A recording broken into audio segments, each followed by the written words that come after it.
Arrancamos. ¿Me escuchan bien todos? ¿Está bien el sonido? Sí, perfecto. Sí, te escucho bien. Genial. Voy a compartirles la pantalla.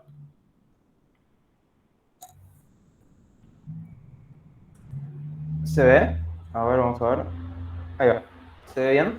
Sí, sí. Sí. Buenísimo.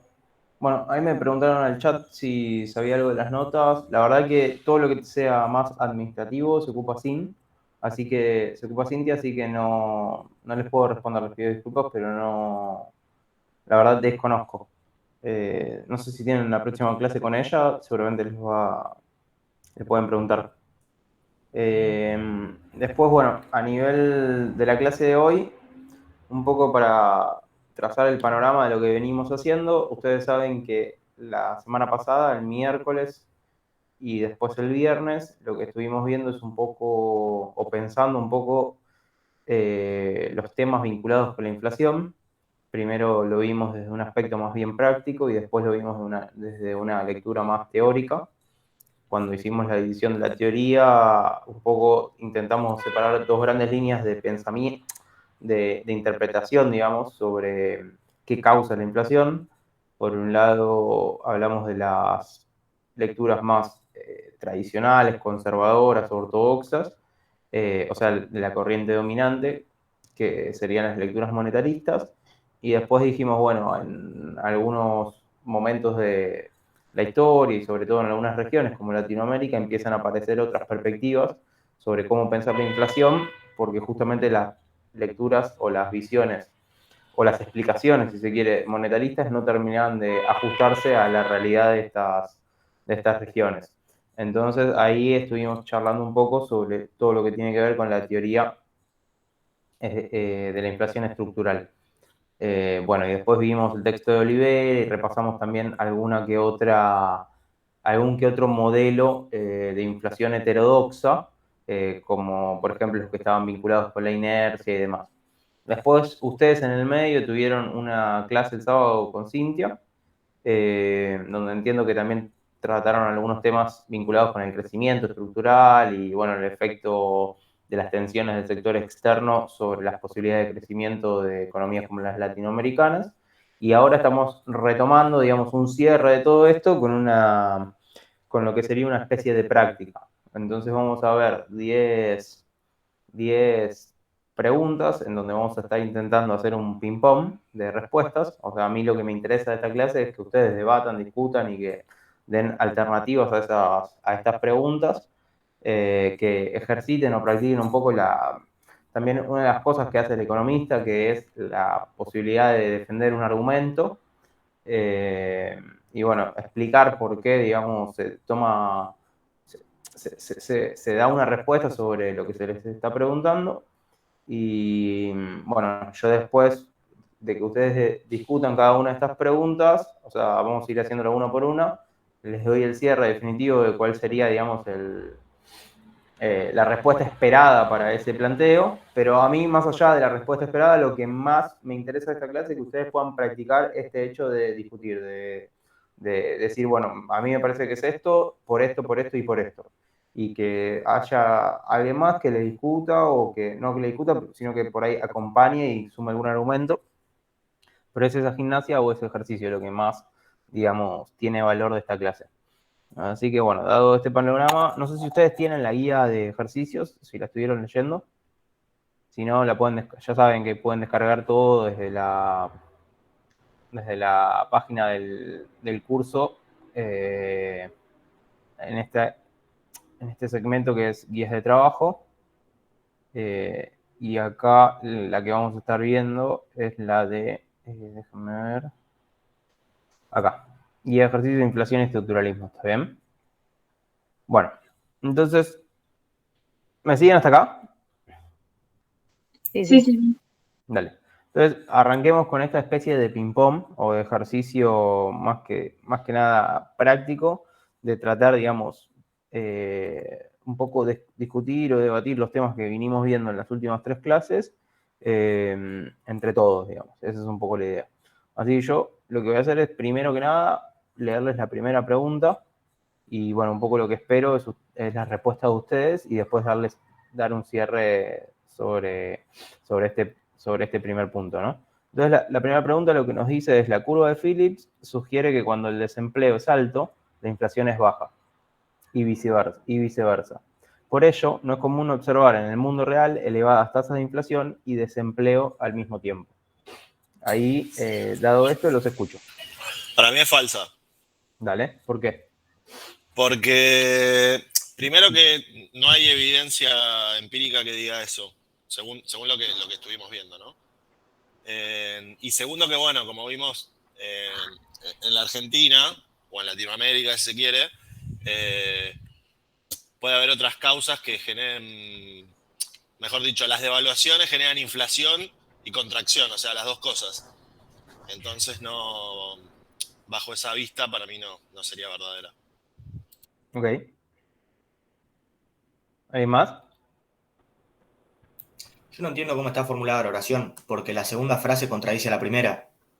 A ver. En todo caso sería en cambio podemos observar en la realidad otra cosa, pero no sería un por ello, porque justamente la segunda frase está diciendo que se puede observar en el mundo real elevadas tasas de inflación y desempleo al mismo tiempo, y la curva de Phillips dice que cuando hay elevadas tasas de inflación hay bajo desempleo, o que se percibe esa relación. Entonces sería falsa hasta un punto de vista sintáctico.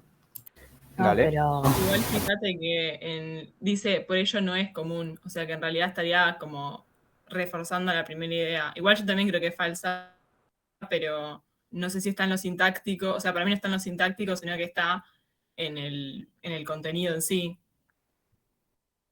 Pero puede ser que la primera, como la primera parte hasta la coma es verdadero y que lo que no se pudo demostrar fue lo contrario. Para mí la primera parte es verdadera si hablas de la curva de Phillips no ampliada por expectativas. claro, yo diría eso. La segunda parte ya se sabe, vimos que hay casos como después de la Segunda Guerra Mundial que se observan tasas de inflación altas y desempleo al mismo tiempo y que por eso se reformuló la curva de Phillips en sí. Claro, pero porque la evidencia te demostraba que no había tal correlación. Claro, que la relación estaba con la variación, no con la tasa de inflación en sí. En todo caso, podés tener, digamos, con una sorpresa inflacionaria, podrías mantener bajo el desempleo, pero lo que plantea creo que era Friedman cuando reformulan esto es que no podés sorprender constantemente a los agentes, sino que van a ir formando expectativas y nada, van a ir indexándose a la inflación, ponele. Claro, por ahí en el corto plazo, pero igual ni siquiera porque no hay una evidencia empírica. Pero con lo que dicen los clásicos, en el corto plazo podría llegar a pasar, pero bueno, tampoco se comprueba empíricamente. Y además toda la evidencia, o sea, toda la teoría estructuralista te demuestra que no. Sí, para mí es falsa. ¿Alguien más?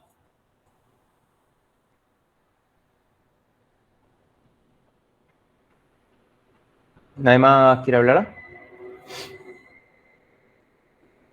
Bueno, entonces un poco la mayoría coincidió, digamos, de que es falsa. No sé si hay alguien que cree que es verdadera. ¿Nadie? Bueno, efectivamente es falsa y ahí un poco la respuesta sería que va a depender de la sociedad, ¿no? De la curva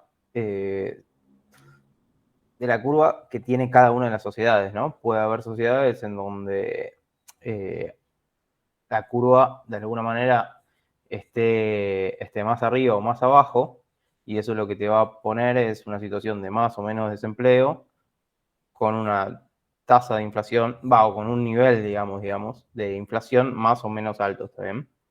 Después lo que evidentemente va a pasar, que eso lo mencionaron, es que las tasas de aceleración de la inflación puede ser que se acompañen de manera, que se acompañen, digamos, con la situación del mercado laboral. Eso siempre va a ocurrir, porque un poco la gracia de la curva es esa.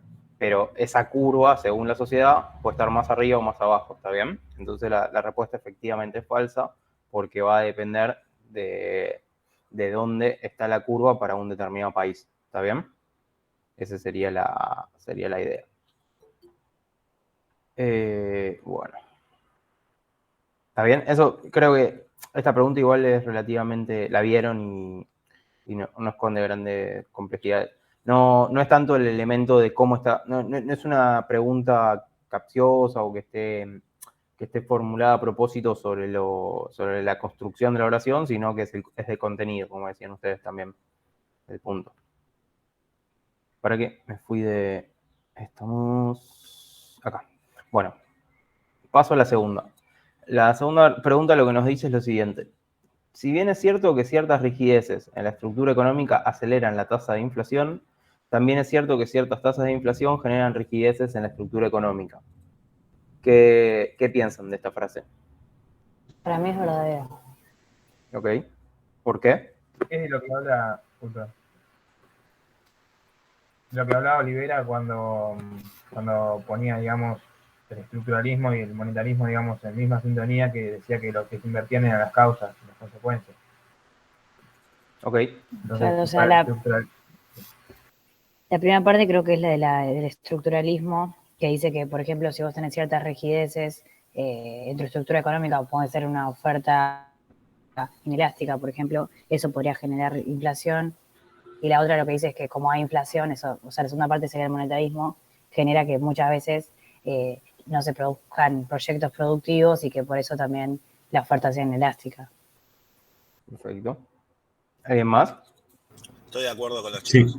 para mí también, claro, es verdadero. Es la síntesis que hace Olivera en el texto, que combina ambas teorías, o sea, el estructuralismo y después la inflación monetarista como consecuencia de la inflación por oferta, primero. Ok. Yo los escucho, ¿eh? La idea es que hablen en esta parte, después yo hago el cierre. Y si quieren discutir, o sea, si alguien tiene otra visión sobre la respuesta, también estaría bueno si lo quieren argumentar.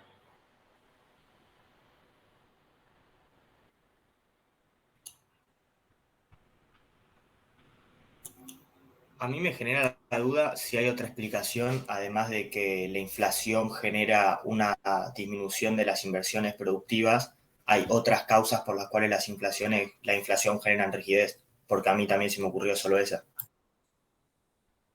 Ok. No sé si estará bien o no, pero tal vez te genera rigideces por el lado de que el Estado para financiarse necesita de los impuestos de la gente, entonces si hay inflación muy alta, nadie invierte, tal vez te genera menos puestos de trabajo, hay menos gente que te pueda aportar impuestos, entonces el Estado tiene menos margen para financiar sus gastos o para tener que reducir el gasto público, tal vez eso te genera otra rigidez, pero no sé si tendrá que ver con esto o estoy diciendo cualquier cosa. No, otra cosa también es que si tenés una elevada inflación, es como que tenés digamos, una incertidumbre mayor del futuro, entonces realizar inversiones que requieran cierto tiempo de maduración tampoco se realizan, lo cual a la larga te va a generar un cuello de botella también ahí. Claro, esa es la baja de inversión productiva y el aumento de la inversión especulativa. Creo que sería eso. Uh-huh.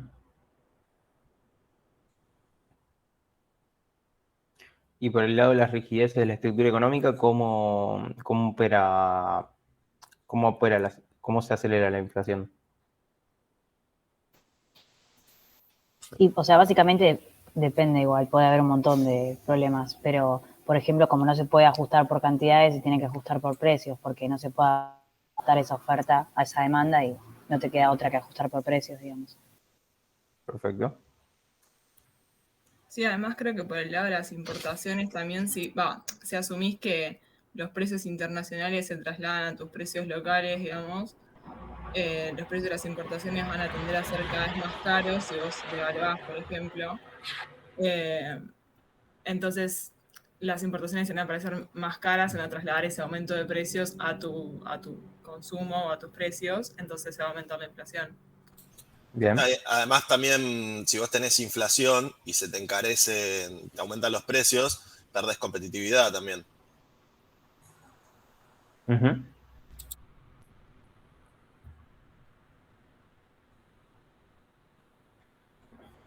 Ok, ¿alguien más? Bueno, hago el cierre un poco de esta pregunta, entonces, está muy bien las respuestas. Más, de alguna manera todos coincidieron que la frase es, si se quiere, verdadera. De alguna manera, o sea, o se puede responder con el texto que nosotros estuvimos viendo de Olivera, y efectivamente un poco esa síntesis que él hacía, o sea, lo que dice es que, por un lado, problemas sobre la estructura productiva son los que terminan provocando las fricciones o las tensiones de precios, pero al mismo tiempo eso no quita que tasas de inflación elevadas puedan reforzar el problema porque refuerzan los problemas estructurales. Y ahí ustedes mencionaban correctamente uno de los mecanismos de transmisión para reforzar esos problemas, que es la caída o la disminución de las inversiones productivas en contextos de alta inflación, porque de alguna manera el elemento incertidumbre o el elemento especulación lo que termina haciendo es disminuyendo el volumen de inversiones productivas y fomentando o incentivando el volumen de inversiones especulativas, que justamente si tienen un problema las inversiones especulativas es que no apuntan a reforzar, digamos, la estructura productiva o a, de alguna manera, potenciar todo lo que tiene que ver con la infraestructura, por ejemplo, del país, para justamente empezar a romper los cuellos de botella. Entonces, bueno, es efectivamente una frase verdadera, ¿no? Funciona en ambas direcciones. ¿Está bien? Iban a decir algo y y seguía hablando, los escucho. ¿Puede ser? O...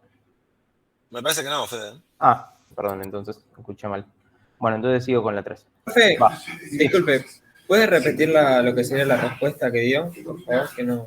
No, básicamente con el texto de Olivera nosotros lo que vimos es que esta frase la podríamos efectivamente pensar así, que por un lado los problemas estructurales de una economía llevan a acelerar la tasa de inflación o generar problemas de precios, pero al mismo tiempo los problemas de precios pueden tener un efecto vicioso o de círculo vicioso sobre las propias tensiones estructurales, ¿no? O sea, básicamente si vos tenés tensiones de precios, lo que tenés es mayor predisposición o digamos, tenés un problema, si querés, de efecto especulativo, entonces tenés más incentivos a hacer o a proteger, digamos, tus ahorros en inversiones que no sean productivas, o sea, que no estén apostando al mediano y al largo plazo sobre, no sé, comprar una máquina para ampliar un establecimiento productivo o algo vinculado, no sé, con algún elemento de infraestructura del país, sino que tus inversiones por lo general van a ser todas de corto plazo y pensando en proteger el valor, digamos, real de tu activo, ¿está bien? Entonces, esas inversiones que son más especulativas, a mediano plazo el problema que tienen es que no te ayudan a ir cerrando los cuellos de botella. Entonces, efectivamente, niveles de inflación alta terminan impactando o retroalimentando el problema estructural. Es un poco la esencia de la pregunta, no de la pregunta, sino de la frase. ¿Está bien? Y alguien antes mencionaba un poco esta idea que tienen monetaristas y estructuralistas en términos de causa-efecto y que invierten, o sea, las variables son las mismas, pero está invertido ese flujo, o sea, las causas y efectos para un monetarista es una y para un estructuralista justamente va en el sentido inverso, un poco en el fondo está reflejándose acá. ¿Está bien? Bueno, ahora sí paso a la pregunta 3. Manteniendo constante su velocidad de circulación, un aumento del ritmo de crecimiento de la oferta monetaria que supera la tasa proyectada de crecimiento del PIB, o sea, del producto, acelera la tasa de inflación, a menos que la tasa observada de desempleo sea mayor a la estructural. ¿Qué piensan? Para mí es verdadera desde el punto de vista monetarista. Dale. Yo creo que es falsa desde el punto de vista monetarista, porque la teoría de general de precios, creo que se llamaba, no tiene nunca en cuenta el desempleo, es velocidad por masa monetaria igual a precios por cantidad de producción. Y si la tasa de precios sube a la cantidad de producción y mantienes la velocidad constante y aumentás la masa monetaria, te generaría un aumento de precios. Pero por definición, si vos estás por debajo del estructural, o sea, si te estás recuperando de una recesión, no sería inflación, serían los precios que se están acomodando. Claro, no hay inflación ahí. O sea, necesitas esa suba de precios para recuperarte, digamos. Pero, bueno, ese es un buen punto, pero estar por debajo de la tasa estructural no significa haber estado en una recesión necesariamente, porque nadie sabe cuál es la tasa de desempleo estructural.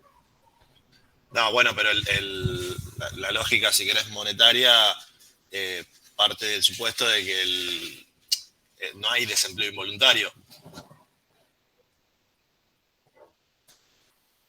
Ahí te dice que estás por debajo. O sea, yo supongo que es como que tuviste una recesión, estás por debajo del PBI proyectado y bueno, se están acomodando los precios y no sería inflación.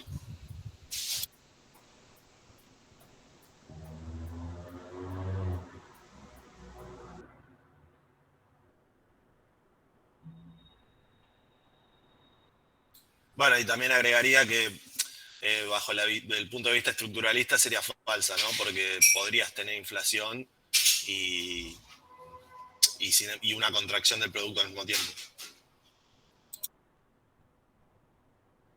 Creo que uno de los supuestos que era de la teoría cuantitativa del dinero era que la economía estaba cerca o en el pleno empleo. O sea, supongo que al decir que el desempleo es mayor al estructural, al pleno empleo, involucra como que no se estaría cumpliendo tanto eso.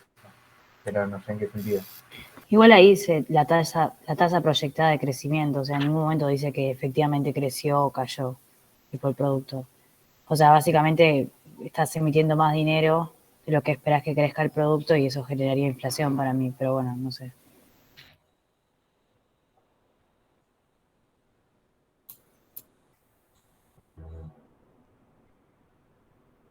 ¿Hay más? Pregunta, igual para responder estas preguntas hay que explicar según cada teoría o habría que ver lo que nosotros opinamos que es cierto. Bueno, básicamente la idea de opinar sería argumentar en función de lo que fuimos viendo. O sea, no sería la idea, no es la idea, perdón, argumentar en función de lo que se nos ocurre, sino en función de lo que fuimos viendo en las clases. O sea, usar los argumentos o las teorías o los elementos, digamos, que fuimos estudiando para intentar incorporarlos a una respuesta consistente, digamos. No es que lo primero que se nos ocurre, eso obviamente. Pero después sí, o sea, también está en la práctica de cada uno argumentar de una u otra forma, obvio. Siempre también esa gimnasia o esa no sé, ocurrencia vale la pena, sobre todo en disciplinas como la economía, obvio, donde hay elementos que son puramente sociales, o sea, no es una ciencia exacta. Pero no estoy seguro si responde a la pregunta.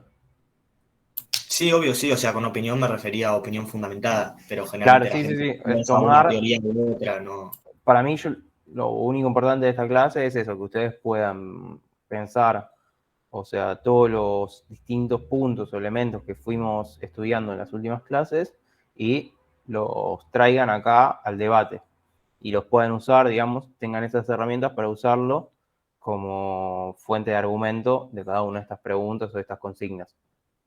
La mayoría de las preguntas son verdaderas o falsas en cierta forma, entonces, bueno, si es falso, traer esos elementos para argumentar por qué. Esa es un poco la idea de la clase.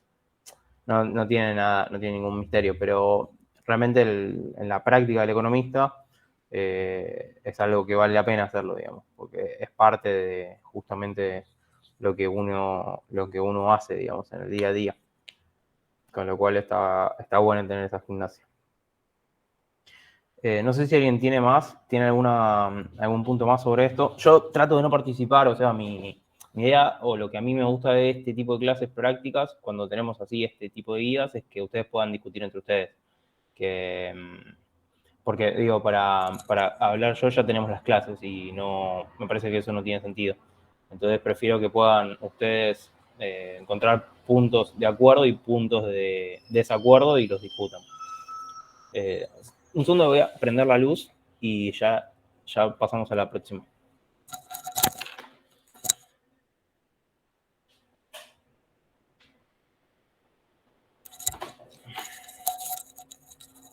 Ahí está, perdón.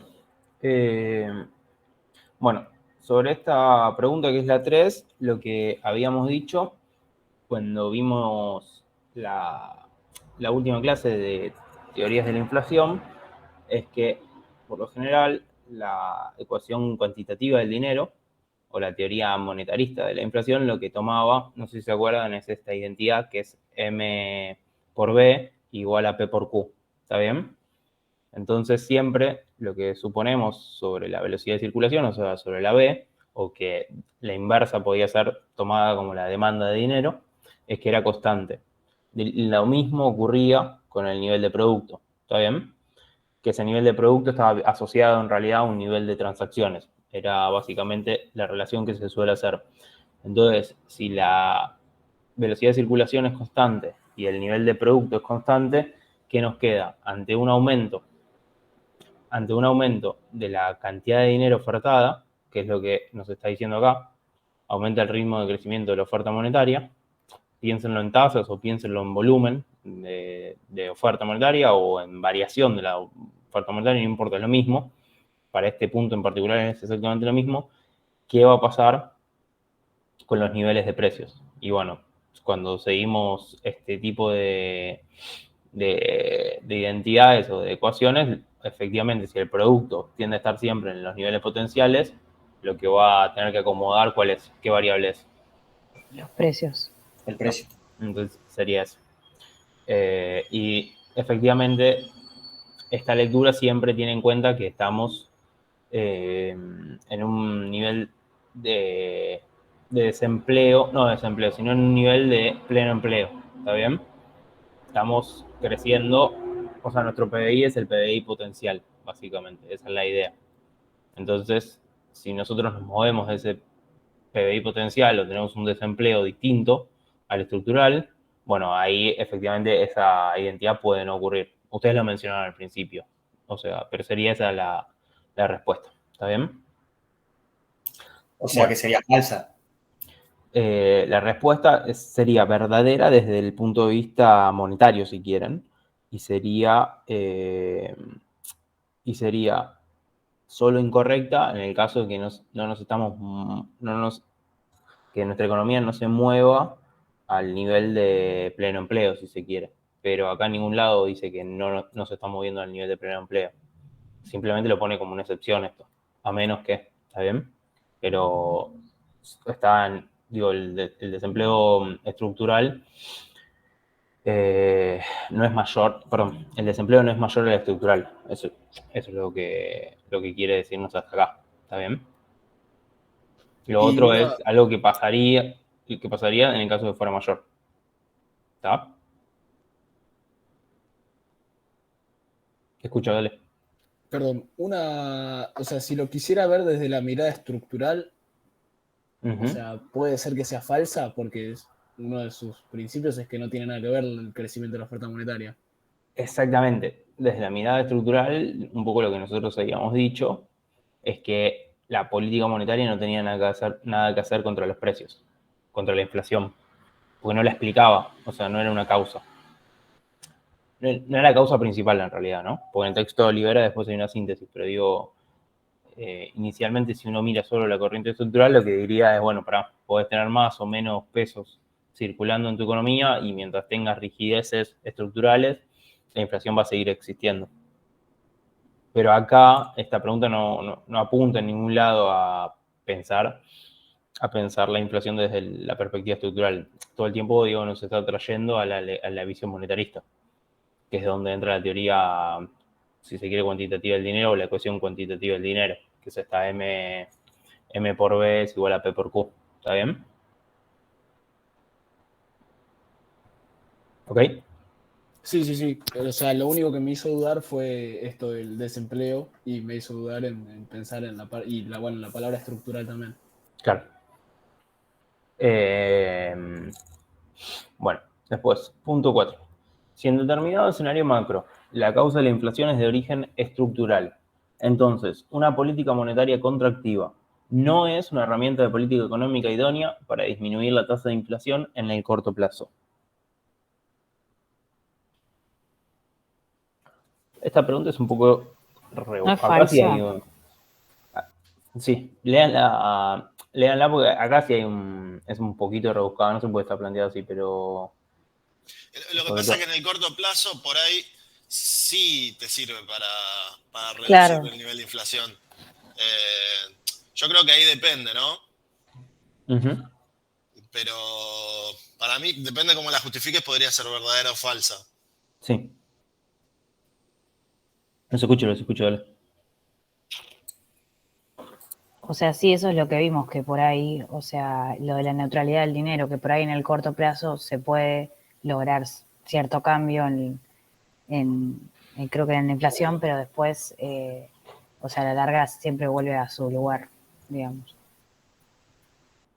Claro, es que si vos tenés, suponete, una inflación subyacente por una cuestión estructural, también se te puede estar sumando una inflación de origen monetario en ese marco.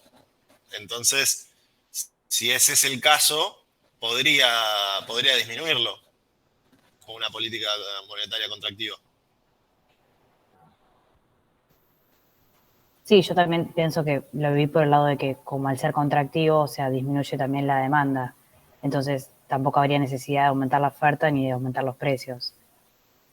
No sé si tiene que ver por ese lado.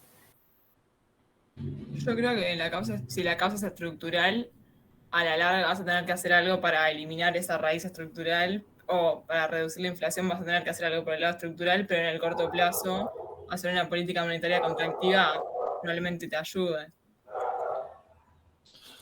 Además, también se supone que la política monetaria, o sea, para la cuestión estructural, no es una herramienta en sí como algo completo, sino sus partes, tipo política crediticia y esas créditos preferenciales, tipos de interés, tipos de cambio diferenciados también, o alguna otra de esas cuestiones que no serían una política monetaria completa, digamos como que apuntaría a resolver el problema también. Claro, todo esto ayuda a subir la tasa de interés, por ejemplo, y eso no sé si será lo ideal, pero te eliminaría algunas inversiones, entonces tal vez te disminuye la demanda agregada y Claro, baja para mí por el eso. precio. O sea, como que te permite regular un poco la demanda y si tenés un problema estructural en el corto plazo, igual, ¿no? Tipo, te permite por ahí, no tenés necesidad de subir los precios porque la demanda está cayendo. Pero nada, en el corto plazo. Claro, pero empeora, si se te caen algunos proyectos de inversión, también se te agudizarían los cuellos de botella. Sí, eso es verdad. O sea, por Bueno, eso, sí, para mí en el corto depende. plazo no lo verías tanto eso. O sea, como que entiendo lo que estás diciendo y coincido, pero tal vez en el corto plazo vos podrías mostrar que hay o sea, si tu objetivo de política es ese, podrías mostrar que la inflación disminuyó y no sin mirar, digamos, al Claro, corto sí. plazo o al mediano plazo, pero sí, Cambiar a expectativas, la larga digamos. volvería, digamos.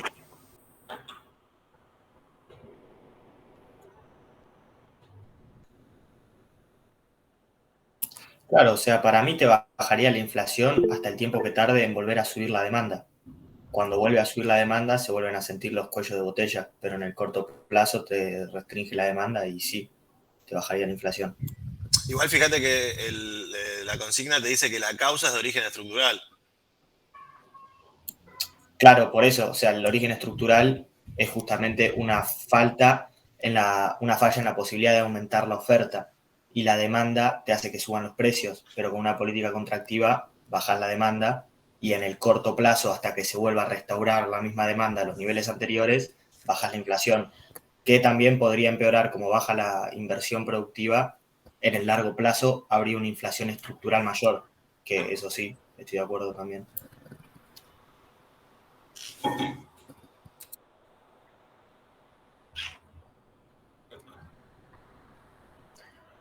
Bueno, está muy bien.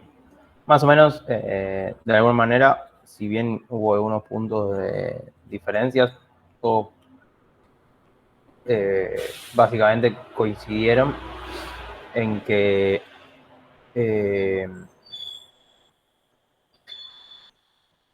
hay una inflación, o sea, por cómo está planteada la consigna, ¿no? Hay una inflación que es subyacente y es estructural, que es un poco la síntesis que hace Olivera también, y que a esa inflación se le suma la inflación monetaria, con lo cual la política monetaria en ese tipo de economía no sería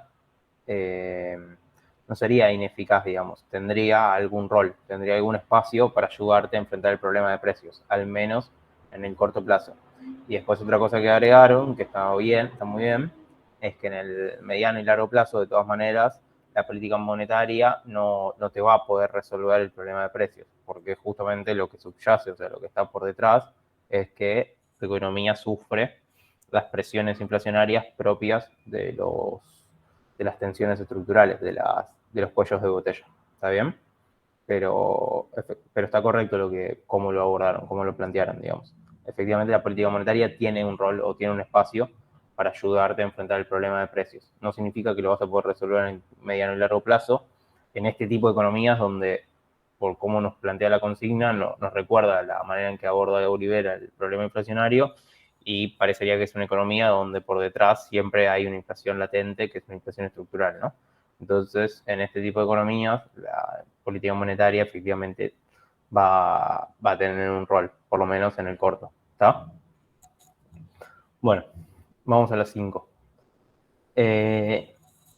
Acá, para que opere la hipótesis Nairu como causa de la aceleración inflacionaria, la tasa de desempleo debe ser menor a la tasa de desempleo estructural, ya que en dicho escenario el markup empresario es tan bajo que genera presiones inflacionarias.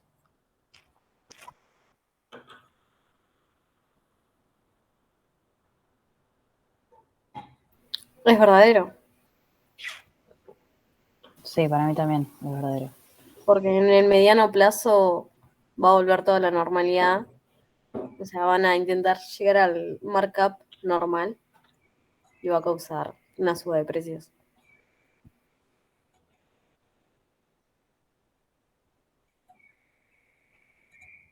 Además,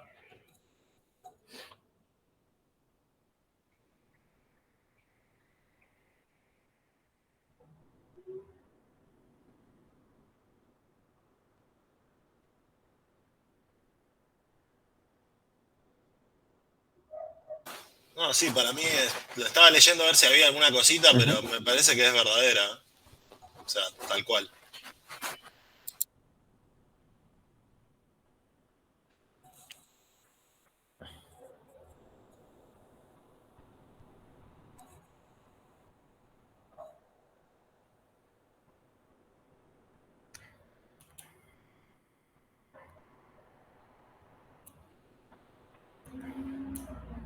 ¿nadie más? ¿Alguien quiere hacer algún comentario o algo? Sí, me quedé pensando un poco qué sería la hipótesis Nairu como causa de aceleración de inflación, si sería más por el lado monetario o no. Pero creería que... Ahí, si lo querés pensar en esos términos, sería más por el lado monetario, porque por general la hipótesis Nairu estaba vinculada o asociada a teorías más convencionales, ortodoxas, ¿no? Porque detrás del desempleo estructural, del empleo de equilibrio, si querés, o del empleo, del nivel de empleo natural que tiene una economía, está esta idea de que las economías se mueven al nivel de producto potencial y demás. Y si se mueven al nivel de producto potencial, por detrás también está esta idea de que el dinero en el mediano y largo plazo termina siendo neutral, ¿no? Pero acá en este punto, igual estoy hablando yo y quiero que hablen ustedes, así que los dejo, dale. ¿Alguien iba a decir algo? Sí. A mí me acaba de surgir una duda con lo que dijiste. ¿La Nairu no viene de un trasfondo keynesiano? Como que justamente se habla de formación de precios de los empresarios y la puja distributiva con los trabajadores, ¿eso no sería más heterodoxo que ortodoxo? Claro, No, pero sí, pero yo- tiene supuestos ortodoxos también. ¿se acuerdan o sea, que yo le... Ah, perdón, dale, ustedes. No, Dale. bueno, o sea que sí, es verdad lo que decís vos, tipo, viene de supuestos keynesianos, pero cuando veíamos las críticas de la Nairu decíamos que mantenía supuestos ortodoxos, como decir que la economía tiene un producto estructural o que siempre vuelve a ese lugar, que eso es como re La ortodoxo. neutralidad del dinero también. Ujú. Efectivamente, ahí, no sé si se acuerdan, pero una de las clases, creo que fue la del viernes, nosotros dijimos que cuando uno piensa la historia económica, o sea, o la historia del pensamiento económico, en realidad lo que van apareciendo son distintas corrientes, ¿no? Entonces hay corrientes más heterodoxas y corrientes más conservadoras, pero dentro de cada, dentro de cada uno de esos grupos hay subdivisiones también, ¿no? Entonces, por lo general, todo lo que tiene que ver con este tipo de modelos, en donde aparece la Nairu y demás, están vinculados a lo que son los economistas que se llaman o que se podrían identificar dentro de una escuela que de alguna manera se agrupa como neo-keynesiana. ¿Está bien? Pero esa escuela neo-keynesiana, si se quiere, está más cerca de las corrientes conservadoras o ortodoxas que de las corrientes heterodoxas. Lo que uno podría decir que es no convencional son los economistas que se agrupan dentro de la corriente post-keynesiana. Entonces ahí hay como una división fuerte entre neo-keynesianos y post-keynesianos. De alguna manera todos rememoran o recuerdan la teoría general de Keynes, pero después los supuestos que tienen en sus modelos terminan siendo muy diferentes. Entonces, acá la Nairu siempre viene más vinculado al mainstream o a la corriente dominante que son los neo-keynesianos. Y ahí, sí. Los neo-keynesianos, o sea, tienen como de trasfondo, digamos, la síntesis neoclásica. Y de alguna manera, si bien en el corto plazo lo que plantean es que la política monetaria tiene un espacio, tiene un rol para aumentar los niveles de producto, por lo general en el mediano y largo plazo pierde efectividad, se vuelve neutral. Entonces sí. Ah, ok. Pero bueno, no importa, tratemos de pensar esta frase en particular. Ahí básicamente lo que nos dice es, che, tenés una tasa de desempleo que es menor a la estructural. Si hay menos desempleo, si hay mucha gente, digamos, ocupada, ¿qué va a pasar con el poder de negociación de los salarios, si se quiere? Sube y van a pedir salarios más altos.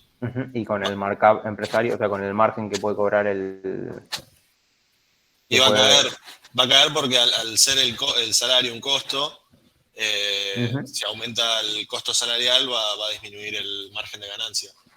Perfecto, entonces para recuperarlo, ¿qué va a pasar con el margen? Y van a subir los precios paulatinamente y se va a dar una suerte de dinámica inflacionaria de puja precios salarios hasta que se vaya contrayendo a causa de la inflación el producto y vaya disminuyendo el nivel de empleo y vaya disminuyendo el poder de negociación y eventualmente en el mediano plazo se llegaría al equilibrio. Claro. Ahí lo que entra sería ese ajuste de mediano y largo plazo. ¿Está bien? ¿Lo ven todos? No sé si alguien quiere comentar algo más, si no, está perfecto esto. Bueno, sigo con las 6. De acuerdo a la teoría de la inflación inercial, en un régimen de alta inflación, las expectativas de inflación se basan en la inflación pasada. De modo que la inflación pasada actúa como coordinadora de las acciones individuales. Me parece verdadera también. Sí, para mí es verdadera. Okay. Como que le pone un piso la inflación pasada y si además en el periodo actual en el cual se fijaron expectativas con la inflación anterior, surgen otras cuestiones que hagan que suba la inflación, se le va a sumar. Pero como que de piso tendrías la inflación pasada. ¿Te puedo hacer una pregunta de la inflación inercial? Sí. ¿Es un mecanismo de propagación o es una causa de la inflación? La inflación inercial uno la podría tomar como ¿Cómo dividirías propagación o causa? Y, o sea, lo que pasa es que, digamos, como hay inflación y como los agentes se quieren, no sé, proteger de la pérdida del poder adquisitivo, ajustan sus precios, sus ingresos, y como que eso propaga más inflación, porque justamente lo que hace es que sigan aumentando salarios y precios y que eso propague la inflación, pero también podría ser una causa, no sé, por el lado de que, no sé, lo había pensado un día, como que la inflación pasada podría originar ya expectativas, que esas expectativas generan más inflación. Pero bueno, no sé, para mí es más un mecanismo de propagación. Está bien. Se puede pensar así, sí. O sea, hay una discusión sobre ese punto, porque uno lo que podría decir es que si fuera la, si fuera la causa de la inflación, ahora lo tendría que pensar, no lo tengo claro, pero si fuera la causa de la inflación, en algún momento se debería cortar, ¿no? Porque en realidad no, porque siempre le pones un piso. O sea, si tu inflación mensual, si tu inflación del mes pasado fue el 3, tu piso ahora es el 3. Igual ahora que lo pienso, o sea, si no habría inflación, no habría por qué. O sea, tiene que haber una inflación de base para que haya una inflación inercial, digamos. Sí, O sea, originalmente siempre hay shocks. O sea, a veces es la gracia, porque que amplifican la inercia, ¿no? Efectivamente. O sea, esos shocks pueden ser de precios relativos, o sea, tener una devaluación, tener un aumento de tarifas, tener, no sé, alguna corrección muy fuerte de salarios. O sea, tiene que haber alguna variación de los precios relativos, eso está claro. O no importa, te suben los precios de los alimentos internacionales y eso te impacta acá. Y a eso después vos de alguna forma le sumás el piso de inflación que tuviste o sea, en un periodo anterior. No sé, habría que pensarlo. O sea, si no hubieras tenido nunca un shock o ningún elemento que explique la primera inflación, no podrías haber tenido inercia, ¿no? Eso sería un poco la claro, yo lo pienso por forma de ese lado, explicarlo. pero bueno, no sé si Sí, está eso me bien. gusta. Es un poco, esto también está en el fundamento de la curva de Phillips con expectativas ampliadas. ¿Cómo sería? Porque vos podrías tener, por este efecto de la inercia, del piso que ya tenés, podrías tener, por ejemplo, inflación alta con desempleo elevado. Porque como aumentarías el desempleo y digamos que la inflación se desaceleraría un poco, pero podría seguir siendo alta. Por esto de que hay un empuje inercial, digamos. Ok. Además se me ocurre también que, por ejemplo, todo lo que son los contratos más a largo plazo ya se negocian con esa expectativa. Entonces, aunque todo lo demás quede igual, determinadas cosas van a subir igual de precio. Claro, pero por eso es más propagación, digamos, o puede ser una causa. O sea, para mí es como ya hay inflación, tengo que ajustar mis ingresos, mis precios para no perder y eso me lleva a tener más inflación. Pero yo lo veo como algo más de propagación, como de causa. A mí también me parece que es más algo de propagación, por eso justamente.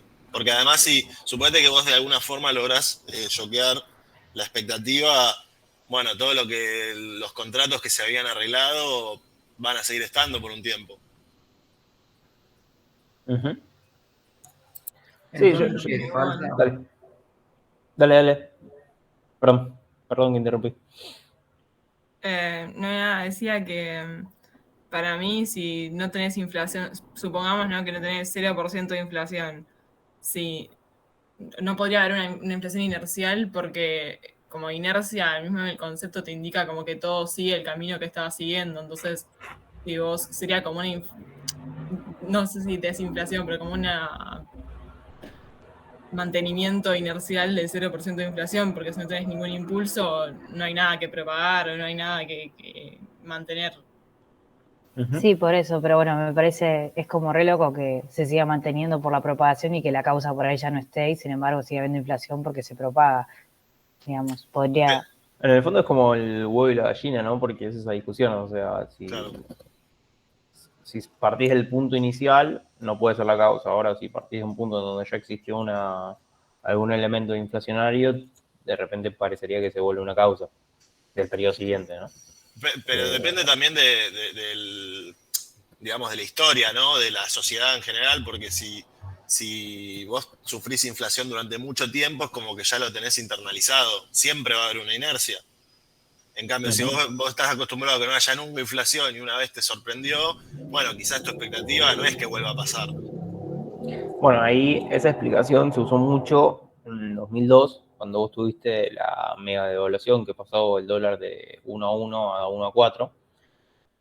O sea, la devaluación fue de 4 veces, o sea, subió 400% el tipo de cambio, y los precios subieron al 40%. O sea, básicamente no hubo traslado a precios de esa devaluación.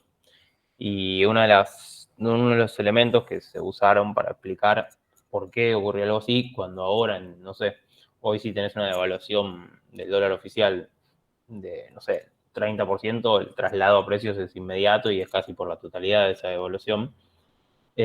Una de las cosas que se usó en 2002, además obviamente la mega crisis que había, de los niveles de desempleo, en donde entonces los poderes de negociación de los salarios eran bajísimos y la pobreza, entonces la demanda estaba hiperdeprimida. Una de las cosas que se usó es que venía de la convertibilidad, y la convertibilidad, una de sus gracias es que justamente la tasa de inflación estaba súper planchada, y entonces la gente había perdido esa capacidad de indexar.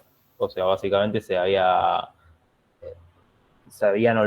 es que se habían olvidado, pero digo, se había perdido la gimnasia de justamente... ¿No estaba prohibido la indexación? Estaba prohibido, efectivamente. Esa sí. es una de las cosas que hizo Cavallo a principios de los 90, cuando lanzó el plan de convertibilidad.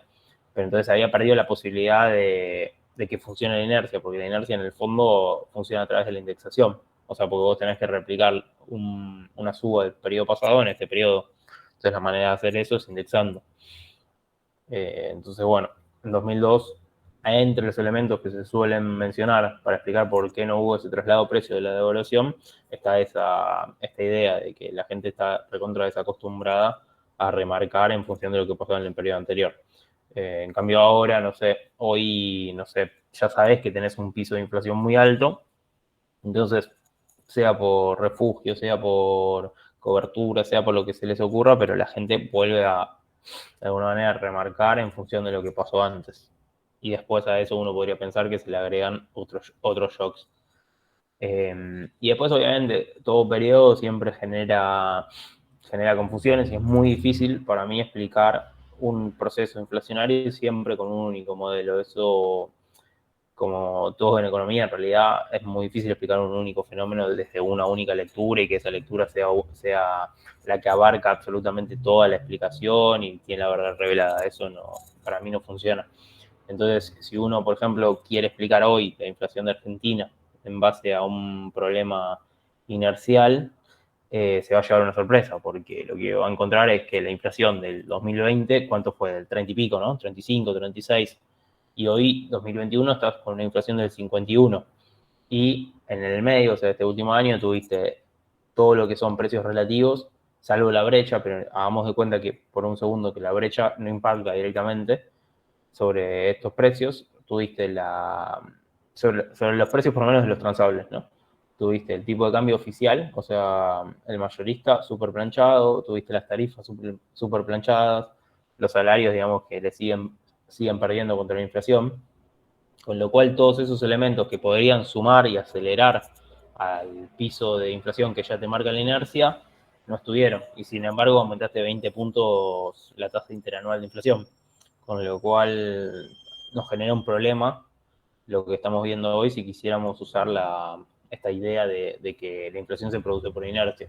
¿Está bien? Pero en otros periodos es una lectura que funcionaría relativamente bien. Pero ahí no, en lo que dijiste recién, ¿no te entrarían a jugar también las expectativas de una futura devaluación? Bueno, pero vos, por lo general, cuando remarcas hoy, estás mirando lo que pasó antes, y también estás mirando cómo le pegó a tus costos el cambio de precios relativos. Con lo cual remarcás por lo que te subió el dólar ahora, no necesariamente por lo que va a subir. Después, si quisiera sofisticar la explicación, podría decir, bueno, parecería que todo el mundo se refugia y sube los precios por lo que piensa que puede llegar a subir el dólar. O, no sé, de alguna manera algunos precios se están remarcando por la brecha, entonces se están fijando en vez de a 100 a 200. Claro. Pero también porque... No, esa explicación tampoco es del todo... tampoco es del todo... no cierra del todo, porque en 2016 uno de los grandes argumentos que se usó para liberar, digamos, los controles cambiarios, no sé si se acuerdan, pero el dólar en ese momento subió de 10 a 15 pesos, o sea, una devaluación del 50%, y se acomodó a los niveles del dólar financiero, o sea, del dólar paralelo de ese momento. Uno de los argumentos para hacer eso, así de manera absolutamente no progresiva, sino de shock, era que los precios de la economía ya estaban fijados al dólar financiero, al dólar de 15 y no al dólar de 10.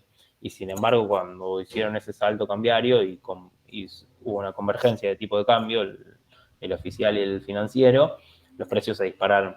Con lo cual no funciona en todos los casos. Digo. Puede ser que algunos precios se estén fijando al precio de la brecha o al precio del dólar financiero, pero efectivamente no parecería que todos los precios de la economía puedan estar moviéndose en función de ese valor.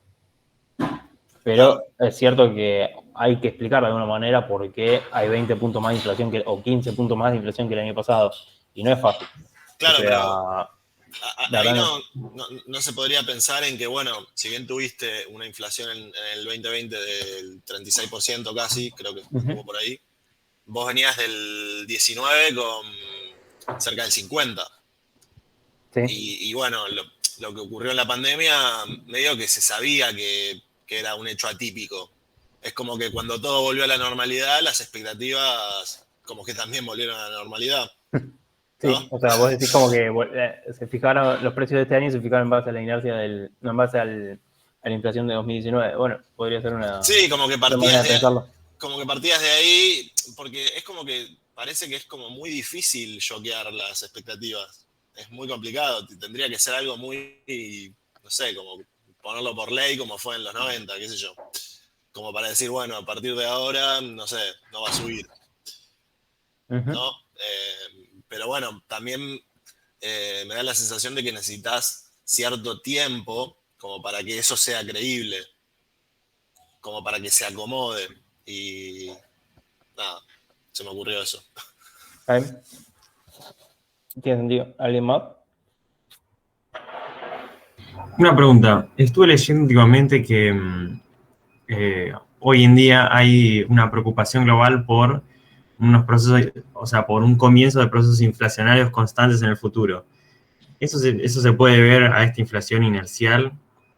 O sea, como hubo alta inflación global últimamente, o sea, la preocupación por el futuro puede ser por esta inflación inercial. Más que inercial, la preocupación en el mundo hoy parecería más bien de una inflación estructural. O sea, lo que preocupa son los cuellos de botella, básicamente. Las distorsiones que hubo entre la demanda, la salida de la pandemia, que obviamente la pandemia no terminó, pero de alguna manera los niveles de demanda agregada se recuperaron. Por lo menos volvieron a ser muy parecidos a los que eran en febrero de 2020, pero la oferta no reaccionó a la misma velocidad. ¿Está bien? Como no reaccionó a la misma velocidad, ¿qué es lo que sabemos que ocurre? ¿Se refieren qué? Cuellos de botella. Esos cuellos de botella de alguna manera parecerían que son los que más preocupan y que hoy se usan como principal el argumento para explicar la aceleración de precios a nivel internacional. Realmente nadie tiene la verdad revelada sobre qué es lo que pasa. Obviamente que según la corriente y, digamos, la interpretación de cada economista van a encontrar distintas formas de pensar esta aceleración. No sé, Estados Unidos hoy, no sé si vieron el dato, pero marcó una inflación interanual por primera vez en 30 años del 6%. Que uno lo piensa contra Argentina y dice, no, 6% no es nada, pero estamos hablando de la principal economía del mundo, de la economía que tiene la capacidad de emitir la moneda global, con la que se hacen todas las exportaciones e importaciones, con la que de alguna manera se genera el respaldo o el resguardo de valor, porque el dólar un poco es eso, es la demanda de reserva. Entonces, que en un año esa reserva, digamos, de valor pierde el 6%, es una locura. No sé si lo piensan en esos términos, es increíble lo que está pasando. Aparte, Estados Unidos viene una inflación promedio en las últimas décadas del 3%. Porque Profe, igual, sí. una consulta. Ese 6% que registró Estados Unidos hoy, ¿no sería también por inercia de lo que fue el gobierno de Donald Trump? No, porque la inercia sería en todo caso, tendría que haber habido una inflación parecida para que te marque ese piso del 6.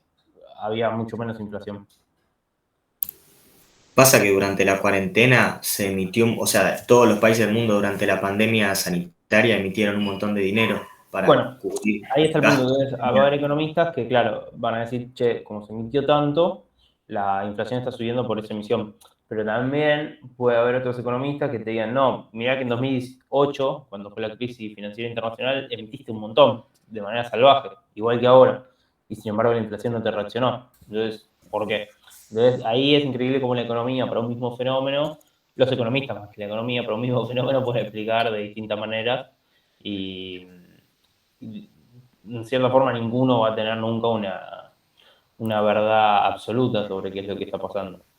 Yo no sé bien para qué se emitió en el 2008, pero creo que el gobierno emitió mucho para hacer los bailouts y salvar bancos, que no es lo mismo que la emisión que hubo durante la pandemia sanitaria, que fue destinada al consumo. Que eso te aumentó un montón la demanda y te pudo haber aumentado la inflación también por ese lado. Pero no fue exclusivamente destinada al consumo, también hubo mucho que fue para evitar quebrantos o para comprar bonos basura, si querés. Hay una mezcla. Es verdad que en esta oportunidad hubo más plata emitida para financiar cheques. O sea, cheques en Estados Unidos lo llaman a estos pagos mensuales que se le hace a la gente para, no sé, para que consuman efectivamente. Que lo que había pasado en 2008. En 2008 estuvo más dirigido, digamos, la emisión a rescatar a entidades financieras o evitar que haya quiebras, default de bonos y demás corporativos. Eso es cierto. Pero bueno. Bueno, Fede, pero desde este punto, para ponerlo desde el otro punto de vista también, ¿no? En Estados Unidos anunció hace poco el gobierno de Biden un mega proyecto de infraestructuras. Sí. Eso te estaría indicando que hay una causa para pensar los cuellos de botella estructural también. Yo creo que hay un poco de eso. Después también tenés un elemento que es más geopolítico.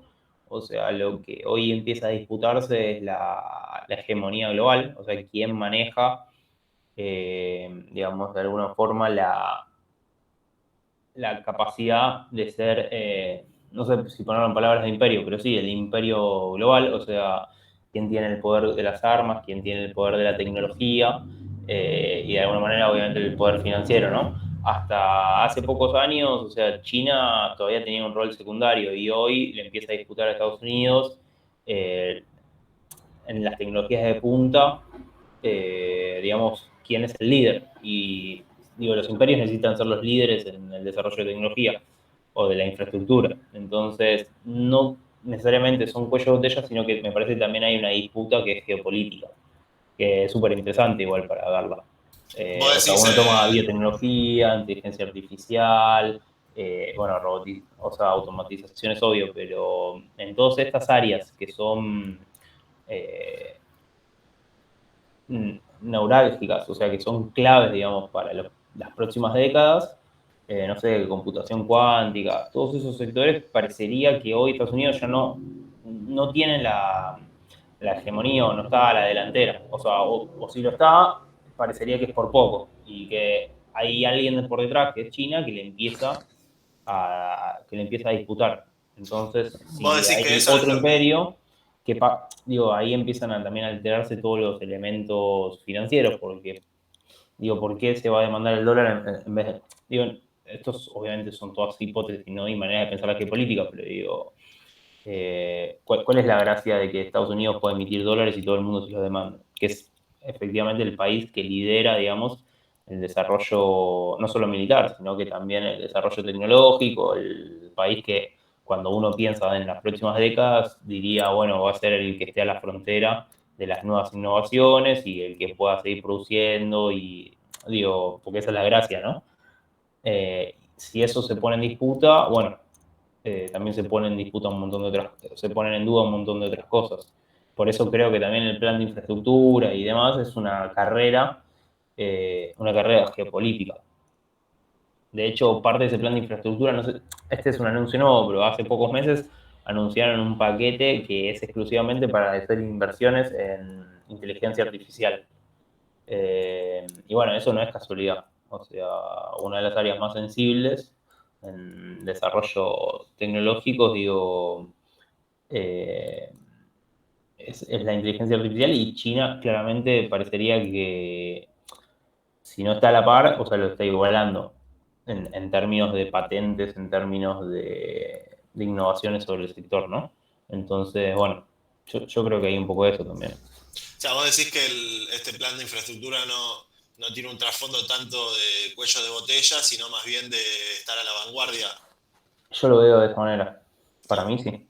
Las dos cosas, ¿no? Obviamente hay que cerrar el cuello de botella, seguramente. De hecho, a nivel global hay un quilombo bárbaro con el tema de los transportes, de los fletes, o sea, de carga, porque parece que con la pandemia, eso yo no lo tengo muy claro, no sé, si encuentran una nota para leerlo estaría bueno, pero parece que hay al inicio de la pandemia, cuando empezaron a cerrar todos los países, como que la logística esta de los buques que llevan, vieron esas cajas gigantes donde se transporta la mercadería, estaba más o menos aceitada y cuando inicia la pandemia parece que los barcos empezaron a dejar tipo esos containers en cualquier lado y se iban.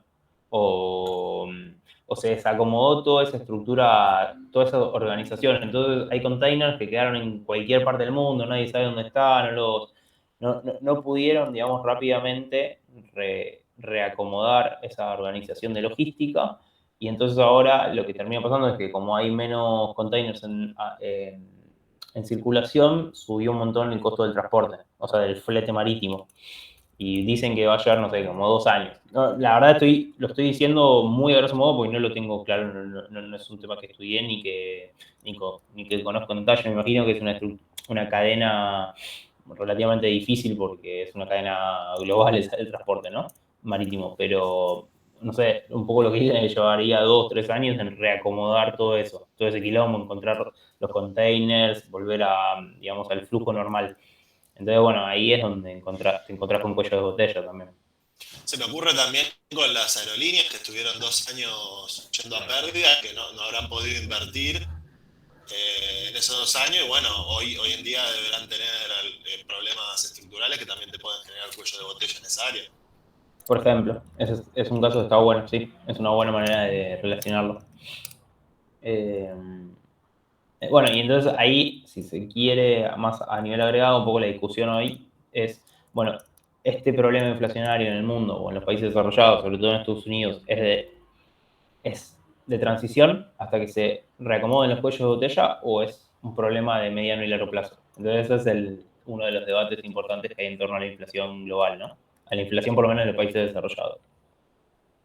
Los que creen que es de transición o algo que se va a acomodar en los próximos meses, están mirando eso, que los cuellos de botella van a terminar cerrándose, antes o después se van a cerrar, y el Estado en todo caso tendría un rol acelerando ese cierre de cuellos de botella, y hay otros que dicen, no, pará, tiene que ver con esto que decían ustedes antes, ahí tiraron muchos pesos, la gente, no importa, el mecanismo tradicional de la política monetaria expansiva y bueno, eso está provocando las tensiones y se van a seguir agravando. Entonces se ponen ahí, todas las cosas que nosotros estuvimos viendo se ponen en discusión hoy. Por eso yo les conté eso el miércoles. Para mí ver las clases estas de inflación hoy es mucho más atractivo que por ahí verlas en años anteriores. No para Argentina, porque Argentina siempre tiene problemas de precios, pero sí para pensar el mundo. O sea, hoy el mundo, una de sus preocupaciones empieza a ser de vuelta a la inflación, que eso por décadas, digo, estuvo olvidado desde los 70, que básicamente había quedado, por lo menos para el mundo desarrollado, había quedado en un cajón. Bueno, si quieren que hagamos 5 minutos de descanso y volvemos, terminamos con las 3 preguntas que quedan. ¿Les Dale, parece bien? Sí, sí. Dale.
Bueno, ahí está.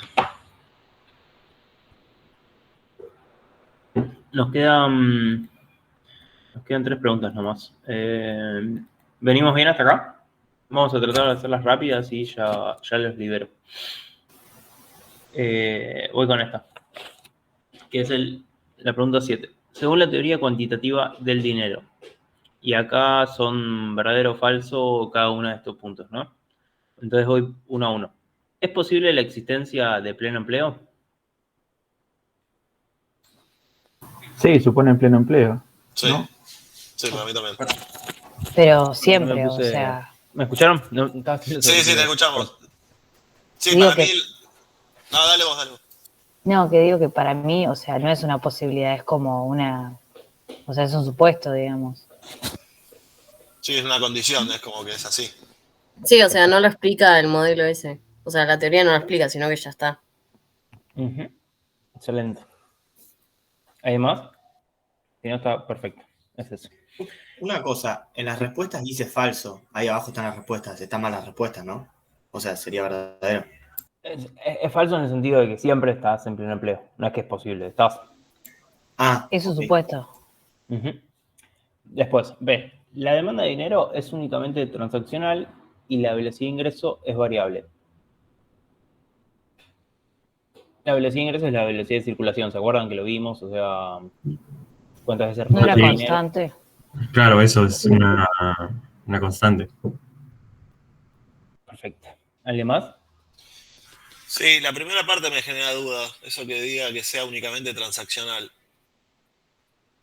Eso, básicamente lo que está de alguna manera diciendo es que está vinculada a... O sea, que vos demandás dinero exclusivamente para adquirir producto, no tenés una demanda especulativa. ¿Se acuerdan que en Keynes, no en Keynes, cuando vimos la LM, había una claro. demanda que era especulativa? Sí. Pero la clave acá no es tanto eso, sino es que la velocidad de circulación siempre, para los monetaristas, a ver, hay una discusión, o sea, acá está llevado a un plano súper, si se quiere, extremo. Uno diría que a cierto nivel de abstracción, para los monetaristas, la velocidad de circulación siempre es constante. Después, los autores por ahí más refinados, obviamente, dirían, no, pará, esto no es así, me está diciendo un extremo absoluto, porque nadie piensa que las sociedades siempre tienen el mismo nivel la misma velocidad a la que rota el dinero, o que exclusivamente la idea de que la emisión genere inflación está asociado a que la teoría atribuye o dice que la velocidad de circulación es constante. Digo, es como algo que se lo podría pensar, si se quiere, en el promedio del largo plazo y demás. O sea, cuando uno se pone a refinarlo. Pero a nivel bien extremo, lo que respondería a esta pregunta es eso. Que si se quiere, o sea, la corriente monetarista entiende que la velocidad de circulación se mantiene, es fijo. Es un patrón dado, ¿no? ¿Está bien? Fede, estaría mal también la primera parte, ¿no? O eso está bien. Porque la especulativa. ¿Cómo? O sea, ¿no faltaría la demanda de dinero especulativa? O sea, nosotros la demanda de dinero especulativa, ¿se acuerdan que la habíamos visto cuando armamos la LM y cuando armamos el mercado de dinero? Cuando, no sé si lo recuerdan en esta clase, pero nosotros habíamos dicho que la demanda de dinero, ¿de qué dependía? O sea, ¿para qué dinero eran los tres elementos? No, o sea, la demanda de dinero no dependía del producto y de la tasa de interés. Claro, inversamente de la tasa de interés y de los niveles de producto, porque se necesitaba para transacción. ¿Está bien? Entonces, en Keynes nosotros habíamos... Bueno, ustedes no vieron Keynes conmigo, pero sí vieron la LM. Y cuando vimos la LM del modelo ISLM, vimos también cómo cerrar el mercado de dinero, o sea, cómo se vacía ese mercado. Y lo que habíamos dicho ahí es que básicamente la gente demandaba dinero por si se quiere, tres motivos. Uno que es transaccional, o sea, necesitaba plata para poder consumir, para poder gastar. Otro motivo que es más bien de reserva de valor, o sea, para atesorar. Y finalmente, otro motivo, o más que para reserva de valor, para protección sería, ¿está bien? O sea, uno de alguna manera siempre quiere tener un respaldo líquido por cualquier cosa. Y después había un tercer elemento que era especulativo, que básicamente uno decidía en función de la tasa de interés si quería tener pesos líquidos o quería tener una posición en bonos. O sea, guardar su riqueza en un activo financiero. ¿Está bien? Eso en Keynes. Acá no importa, es lo mismo. O sea, lo que vale a este plano de abstracción de la teoría cuantitativa es que el dinero lo vas a usar para consumir y que el producto, o sea, la cantidad de transacciones viene dada. O sea, siempre siempre van a ocurrir a un nivel, a un nivel que no se va a modificar, o sea, por la política monetaria. Depende, digamos, de otros parámetros de tu economía, depende de la economía real, si se quiere. Entonces, la economía financiera, o sea, la política monetaria no tiene nada que hacer sobre los niveles de producto o de transacciones. Y entonces lo que va a terminar ocurriendo es que va a alterar o va a afectar los niveles de precios. ¿Está bien? ¿Se ve? Sí, Fede. Sí. No. La C nos dice, la política monetaria tiene efectos sobre el nivel de precios, pero no sobre el producto de largo plazo. Bueno, acá estamos repitiendo, es lo mismo. Ya, los escucho, pero... No, sí, o sea, me parece que no hay mucho para agregar ahí. Ok, Es lo de la neutralidad del dinero, digamos. claro, exactamente. O sea, pero que el dinero sea neutral es eso, que no va a tener impacto sobre los niveles de producto, no los va a alterar. Lo que único puede hacer un hacedor de política económica que tira más pesos de la economía es incrementar los problemas de precios, digamos. O sea, generar inflación. Básicamente, esa sería la lectura. ¿Está bien? Después, la D nos dice, ¿el dinero es neutral a corto plazo? Si lo llevamos al punto más extremo, digamos, de la teoría cuantitativa del dinero, ¿qué nos dice? Que no. O sea, más extremo, tipo lo más clásico, sí. Pero para la síntesis no clásica sería que en el corto plazo sí puede tener efectos, pero en función Claro. de que se adapten las expectativas, dejaría de tener efectos. Perfecto, sería eso. O sea, vamos a dividir en 3 momentos, corto, mediano y largo. Para algunas corrientes, en el corto puede llegar a tener algún impacto sobre los niveles de producto, con lo cual ahí la política monetaria uno podría decir que puede ser efectiva para intentar moderar digamos, las caídas de la actividad económica o las depresiones, o sea, los momentos de depresión del ciclo económico, pero en el mediano y en el largo plazo no va a tener ningún rol. Si uno es hacedor de política y quiere ampliar el ciclo expansivo de una economía, finalmente lo que va a terminar generando es un problema de precios y no un problema de... Perdón, y no ampliando los niveles de producto. O sea, te serviría como política contracíclica, decís. Claro, o sea, la lógica de que la política monetaria en el corto plazo para los neokeynesianos tenga efectos sobre el producto es eso, que vos podés, con política monetaria, en el corto intentar, sí, moderar una depresión, pero en el mediano y largo plazo ya no te va a resultar útil. Esa sería un poco la lógica, ¿está? Bueno, y la E no tiene... No importa porque respondimos una por una. Bueno, y acá entramos a 3 preguntas que son las que vieron en la clase anterior con Cintia. Así que yo creo que lo tiene un poco más fresco esto, pero las vemos rápido y bueno, ya con eso los libero. La 8 nos dice, explique la siguiente frase de Brown y Joy. La premisa clave que origina esos resultados en nuestro modelo es aquella por la cual el valor de las importaciones excede al de las exportaciones a medida que nos aproximamos al pleno empleo. Acompaña la explicación con 2 gráficos, uno que determina el producto de equilibrio interno y otro que muestra exportaciones e importaciones en función del producto doméstico.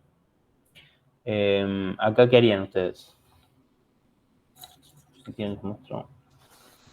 No, tendrías que hacer el gráfico, uno que, digamos, o sea, un poco lo que te dice eso es que el producto que mantiene en equilibrio o en pleno empleo, si querés, el mercado interno, te genera crónicamente déficit en cuenta corriente, porque tendrías a ese nivel, estarías importando más de lo que exportás en valores. Entonces tendrías crónicamente ese déficit en cuenta corriente que lo tendrías que bajar, si querés, contrayendo la demanda. Ok. Ahí, ¿eso lo siguen todos? ¿Alguien tiene algo más para comentar? ¿Cómo son los mecanismos de transmisión ahí entre los niveles de equilibrio, si se quiere, internos y los desequilibrios externos? O sea, ¿cómo funciona eso? Que tu equilibrio interno te presupone un desequilibrio externo y al revés, o sea, vos para poder tener un equilibrio externo tenés que estar por debajo de ese pleno empleo. O sea, para mí lo que importa es que para el nivel de producción de pleno empleo, o sea, vos demandás una cantidad de visas que tu economía no puede obtener, digamos, esa es la clave, que vos nunca vas a poder llegar a ese lugar sin tener un déficit comercial porque nunca vas a obtener las divisas porque tu economía no te las puede proveer. Perfecto. Claro, a menos que cambies tu estructura productiva. Claro. Porque en el caso argentino sí pasa porque las importaciones las necesitas para producir y digamos, lo industrial que producís nada más lo usás para el mercado interno, entonces no generás divisas a partir de ese crecimiento que te demanda divisas. O sea, creo que ahí estaría más o menos. Pero con lo que creo que cuando dijeron que el crecimiento sí o sí te hace tener un déficit de balanza de pagos, entonces con eso más o menos estaría, creo yo. ¿Lo ven todos? O sea, alguien tiene más, pero la idea ahí es disociar, ¿no? Lo que es el crecimiento respecto de lo que ocurre en el frente comercial. O sea, cuando uno crece en economías como Argentina, ¿qué pasa? Demanda insumos para la industria, demanda, o incluso si crece, mejoran los salarios y los trabajadores demandan, no sé, electrónica de consumo, o básicamente demandan importaciones. La economía empieza a demandar importaciones, pero no necesariamente el crecimiento ayuda a que las exportaciones acompañen acompañen con un aumento, porque las exportaciones en cierta forma vienen dadas por la demanda internacional. ¿Está bien? No importa, las exportaciones no importa si Argentina está creciendo o no creciendo. O sea, ocurren porque Brasil demanda más autos, porque no sé, China demanda más soja. ¿Está bien? Viene dada, es exógeno en cierta forma. Salvo que se liberen saldos exportables, pero hagamos de cuenta que es lo que menos influye. ¿Está bien? Entonces, en ese contexto, cuando uno piensa en términos de periodos, lo que dice es, bueno, empiezas a crecer, en algún momento tu demanda de importaciones supera al volumen de exportaciones que tenés, y ¿qué pasa? ¿En qué entras? ¿En un déficit de qué? De De balanza de pagos. Exactamente, de cuenta corriente. Ahí Y devalúas. o sea, para cubrirlo siempre, como son dólares, tenés dos alternativas. O usás un stock, ¿cuál sería? Las reservas. Las reservas, o te endeudás. Si no puedes hacer ninguna de las dos cosas, ¿qué pasa? Devaluás. Ahí va. Bueno, es Argentina pura. Así que un poco sería eso. Después, los gráficos están puestos todos en las filminas, así que no creo que haya dudas. Si hay alguna duda, igual me pueden escribir, ya saben, o me avisan y lo vemos. Después, punto 9. Este se los dejo a ustedes porque yo creo que lo vieron con Cintia seguro y es una explicación más práctica. Un poco, explique los argumentos de Previs que determinaban la tendencia a la caída de los términos de intercambio en los países de América Latina. ¿Pero lo respondemos o lo hacemos nosotros después? No, se los dejo a ustedes para responder, digo, para que lo charlen entre ustedes. Ok. No, sí, lo que decía Presbich no era un poco el tema de que con el paso del tiempo aumenta el precio de los bienes más avanzados, que son los que producen los países centrales, los bienes industrializados, mientras que los bienes que producen los países periféricos, como las materias primas, se mantienen en el mismo nivel de precios, por lo que uno termina teniendo menos poder adquisitivo, o sea, los países periféricos terminan teniendo menos poder adquisitivo. O sea, habría que decir que se mantienen estables, o sea, que no cambian mucho porque la demanda es inelástica. Tipo, al crecer el Producto Internacional, no es que aumentar un montón la demanda de los alimentos y eso hace que los precios no crezcan en la misma proporción. Claro, excepto en caso de crecimiento de países que estaban en vía de desarrollo, por ejemplo China o India, pero que son casos aislados. Bueno, entraría, o sea, sería lo del ingreso. Tipo, aumenta tus ingresos también y no consumís más de lo que exportan los países periféricos, tipo que sean alimentos y lo que sea, sino que vas a ir a cosas más caras o a tecnología, lo que sea. Claro, y eso hace que, tipo, es como la crítica a las ventajas comparativas, porque si Argentina, tipo, siguiera produciendo productos agropecuarios, va a tener una balanza comercial negativa, no le va a generar una ventaja.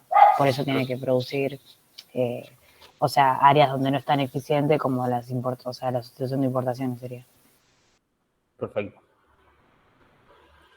¿Y eso con el correr de los años se corroboró, no se corroboró? ¿Qué pasó? Supuestamente no se corroboró. O sea, no se cumplió tal cual lo había planteado Prebrich. Y hay un ejemplo para verlo fácil hoy en día, ¿cuál podría ser? Y el aumento de precios de las commodities, o si no también en el 2004 que hubo aumento de precio histórico de la soja, por ejemplo. Uh-huh. Bueno, hoy en día tenés la soja a $600, digamos. Igual hay otra teoría que es como que muestra un ciclo mucho más largo donde se ve como que van cayendo los términos del intercambio, o sea, los precios. O sea, que es tendencial de todas maneras. Claro, como que si bien fluctúa, es muy fluctuante, en la onda más larga, si querés, es como que vienen cayendo los precios de los alimentos en términos de la tecnología u otro tipo de bienes. Clarísimo. Bueno, de hecho, ahora es re loco eso, pero todos los bienes de electrónica de consumo o tecnológicos tipo computadoras, sino más bien, no sé cómo clasificarlos, pero por ejemplo celulares o ese tipo de aparatos, claramente van a tener tensiones de precios y parecería que van a subir porque por la escasez que hay. ¿Se acuerdan que lo charlamos el otro día? De uno de los elementos claves para ese tipo de productos que son los semiconductores. Entonces, bueno, ahí hay que ver, digamos, en términos relativos cómo queda contra los precios de, no sé, los commodities. Pero de todas maneras, si bien es verdad que uno puede ver una foto más corta, una foto o un panorama más largo, daría la sensación de que durante varios momentos países como Latinoamérica siguieron o pudieron seguir aprovechándose de rentas extraordinarias que les generan sectores como el agro, o sea, la exportación de soja, de trigo, de maíz y demás, o sea, de otros cereales o incluso, bueno, ahora no de economías regionales, pero no sé, de algunos productos que básicamente pueden clasificarse dentro de lo que son materias primas. Nada, eso como respuesta igual está bueno. Cuando uno ve la serie larga puede ser que aparezca una tendencia que de todas maneras se mantiene. La verdad no lo sé, no lo tengo claro. Aparte, cuando Prebrich escribe eso, por ejemplo, la soja no era un producto, no era el producto estrella como es hoy. Se van cambiando también y un poco el agro se va readaptando también a la nueva demanda.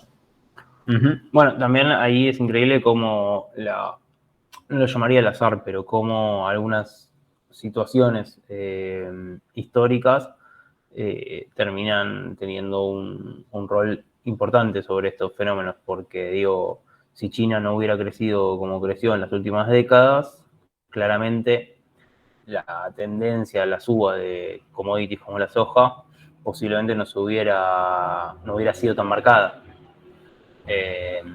Obviamente influyen elementos financieros porque está todo el tema de los derivados y demás que hacen o generan especulación sobre los precios de las materias primas y muchas veces es como que no aceleran, sino que potencian los ciclos de suba de precios, pero de todas maneras por detrás parecería que hay una demanda efectiva, una demanda real que tiene que ver con el crecimiento de economías como la de China.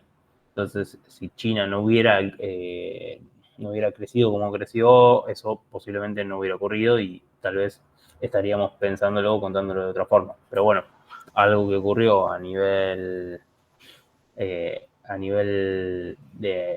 economía global impacta claramente sobre estas tendencias de precios. Y después, bueno, vamos con la última y ya cerramos. Utilizando los mismos gráficos que en la pregunta 8, determine los efectos de una devaluación según la teoría de Díaz Alejandro, contrarreste estos resultados con aquellos que aprendió en la ISLM-BP, explique el origen de las diferencias. Bueno, ahí la clave es que la devaluación para lo que veníamos viendo hasta ahora era expansiva, porque te mejoraba el tipo de cambio real. Sin embargo, lo que plantea Díaz es que no, por el efecto transferencia, sobre todo, te termina pasando que es contractiva, te contrae el producto. Claro, Bien. lo que plantea, me parece, es que como hay un efecto redistributivo, más que nada en Argentina sería más hacia el campo, hacia el sector agroexportador, y dice también que en ese sector los capitalistas o agropecuarios y empresarios más relacionados con ese sector no tienen una propensión marginal a consumir tan alta como los asalariados o los obreros más como industriales, si se quiere. Entonces, que terminaría disminuyendo la demanda total porque los obreros consumen menos y se ahorra más.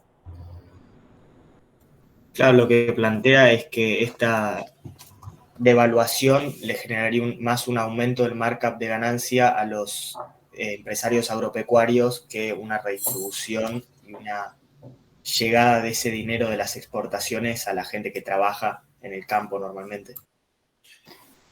Y también lo de la inflación cambiaria, o sea, como, digamos, la devaluación no cambia los precios internacionales, sino que solamente aumenta el tipo de cambio y eso genera que ganen más los exportadores y trabajan en un aumento de los precios internos. Y como son alimentos, o sea, van a aumentar los salarios, y el salario es un costo para todos y genera una inflación de costos, digamos, que te genera también más caída del consumo.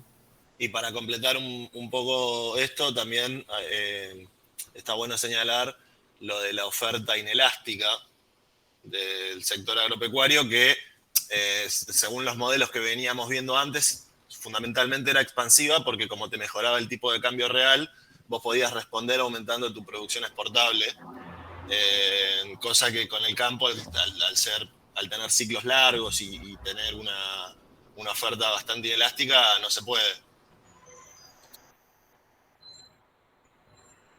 Creo que se podría decir que no se cumple la condición de Marshall-Lerner para que mejore el balance de pagos. Entonces, claro, como con la oferta te cuesta mucho más adaptarte, por más de que tus planes se adapten al cambio de precios, digamos.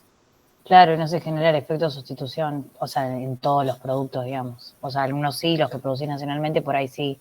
O sea, al devaluar y al encarecerse los internacionales, por ahí consumís más, pero los que no producís los tenés que seguir, si podés, importando, digamos. Perfecto. Bueno, un poco para resumir esta pregunta, pero en el fondo también resume toda la lógica de estas últimas clases. Lo que uno podría decir es, bueno, acá vemos una dicotomía entre devaluaciones expansivas versus devaluaciones contractivas. Dos maneras de abordarlo, pero esas dos maneras de abordarlo en el fondo también responden a problemas que hace décadas arrastra Latinoamérica, porque cada vez que llega un modelo o una teoría convencional e intenta aplicarse en América Latina, lo que encuentra es un fracaso o una dificultad para funcionar. O sea, si la teoría convencional nos dice hay que devaluar para mejorar el tipo de cambio real y con eso aumentar los niveles de exportación, y eso nos va a hacer crecer, y cada vez que devaluamos, lo que termina ocurriendo es que tenés una crisis más profunda, bueno, hay que reinventarse, hay que repensar. Entonces, lo mismo que pasa o que pasa en realidad con los problemas inflacionarios, en donde había una lectura en donde la política monetaria era la indicada para resolverlo, y aparecen los economistas estructuralistas diciendo, no, pará, esto efectivamente no está dando resultados, tiene que haber algo más, y ponen, digamos, la atención sobre los cuellos de botella típicos de estas economías.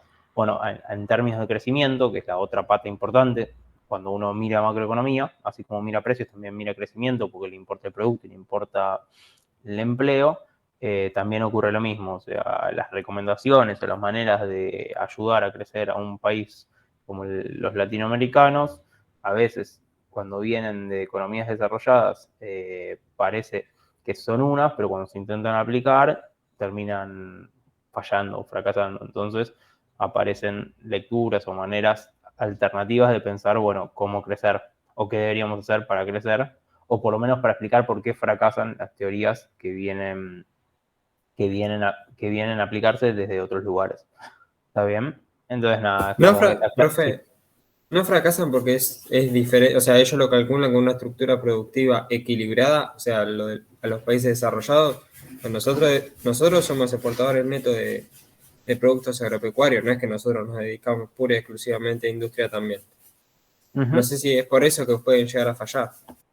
Claro, o sea, hay otras, si se quiere, hay otras variables o otros elementos que de alguna manera hacen que por ahí modelos o políticas que se aplican en países desarrollados no prosperen en economías como las latinoamericanas, o sea, en este tipo de economías no desarrolladas.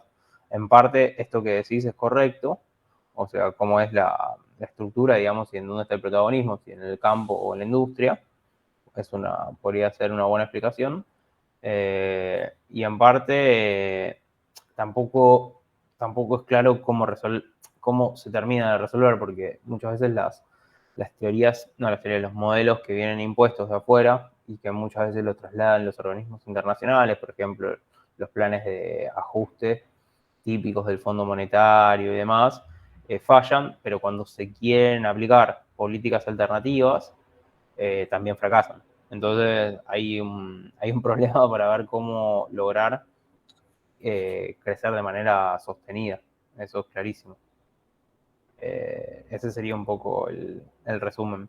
Yo lo único que les quería marcar era esto. Así como vimos en algunas clases las diferencias entre monetarismo y estructuralismo, heterodoxia para enfrentar el problema de precios, y que Latinoamérica necesita de alguna manera agarrarse de lecturas que no son tradicionales para tratar de explicar las causas de la inflación, porque las lecturas tradicionales o las políticas que surgen de esos modelos tradicionales no le dieron resultado, para el tema del crecimiento pasa lo mismo.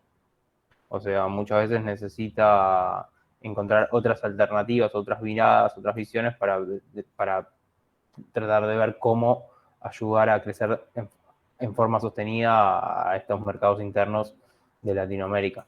De todas maneras, esas visiones alternativas tampoco prosperaron. O sea, claramente es una región que le costó mucho o le cuesta mucho sostener sus tasas de crecimiento. Y lo vimos el otro día con Argentina, cuando decíamos que las tasas de inflación en las últimas décadas habían sido altísimas, pero más allá de eso, los elementos distributivos, cuando uno ve la película, habían empeorado de manera catastrófica. O sea, no sé, a principios de los 70 o finales de los 60 pusimos ese dato, o sea, la pobreza era del 5%, y 40 años después, 50 años después, aumentó literalmente por 10 o por 8. Pasó del 5 al 45%. Entonces, bueno, lo que está claro es que más allá de los modelos, o sea, no hay, por lo pronto no se encontró una manera sencilla de poder conseguir que el crecimiento de estos países sea sostenido, digamos, o sustentable, si lo quieren poner una palabra más moderna. Y con eso cerramos. No sé si queda alguna duda o algún comentario, lo que quieran, lo podemos charlar.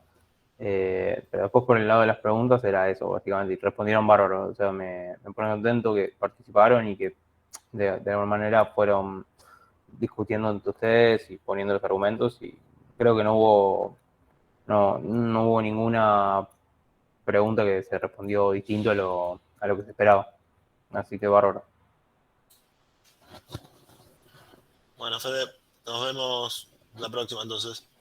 Hecho. Bueno, Genchi, muchas gracias por Chao, quedarte gracias. hasta esta hora. Dale, profe, nos vemos. Dale. Chao. Que tenga buenas noches.